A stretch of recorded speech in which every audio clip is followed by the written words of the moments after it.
ওই ওপরওয়ালারে যদি পাইতাম না, তাহলে জিজ্ঞেস করতাম, মানুষ বানাইছো ঠিক আছে, মেয়ে মানুষ কেন বানাইছো?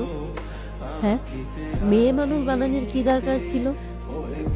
মেয়ে মানুষ আসলে একটা জিনিস তুমি বানাইছো ওপরওয়ালা, যার সাথে হাজারটা অন্যায় করা যায়, যারে ফুটবলার নতুন আখ্যানো যায়, কোনো কিছু বলার কিছু নেই। মানুষ তো এমনও বলে যে মেয়ে মানুষ জন্ম নিলে নাকি মাটি কাঁপে ওঠে, যে মেয়ে মানুষ জন্ম নিচ্ছে মাটিতেও নাকি ভয় পায়। তাই রে, পরিচয় আছে তো, কারোর মেয়ে, কারোর বউ, ওই ছেলে মেয়ের মা, এর থেকে বড় পরিচয় কি চাও? এতটুকুই তো যথেষ্ট। তারপরেও যদি কেউ পরিচয় বানাইতে যায়, তাহলে সমাজের মানুষ কি বলে জানেন? ওই মেয়ে মানুষের সাথে মিশো না, ওই মেয়ে মানুষ ভালো না, রাত বিরতে বেরোয়, চাকরি করে। মেয়ে মানুষকে চাকরি করা মানায়?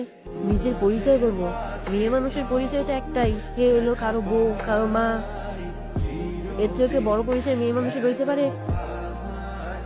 বিয়ের পরে বাবার বাড়িতে যাবেন, তারপরেও কি হবে জানেন? শ্বশুর শাশুড়ি জামাইয়ের অনুমতি লাগবে।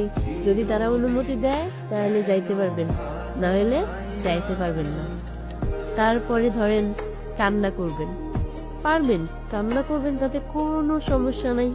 বালিশে মুখ গুজে কান্না করবেন, সংসারের সমস্ত কাজ করবেন, কান্না করতে পারেন, সমস্যা নেই। কিন্তু এই যে মুখটা আছে না, মুখে সব সময় মধুর মধুর কথা বলবেন, আর একটা সুন্দর হাসি রাখবেন, চোখের জল যেন কেউ দেখতে না পারে। নিরিবিলি যে কান্না করবেন সেই সুযোগটাও নাই। এতটাই মেয়ে মানুষকে ভালোবাসে ভগবান যে নিরিবিলি কান্না করার মতো সুযোগটাও সে দেয় নাই। ওয়াশরুমে গিয়ে কান্না করবেন, তাতেও সমস্যা আছে। বাড়ির লোকজন বলবে, কি করা হতো সময় ওয়াশরুমে? বাড়ির কাম কাজ ফালায় ওয়াশরুমে গিয়ে বসে থাকো। সবসময় মনে রাখতে হবে তুমি কি, তুমি হচ্ছে একজন মেয়ে মানুষ। এটাই তোমার সব থেকে বড় পরিচয়।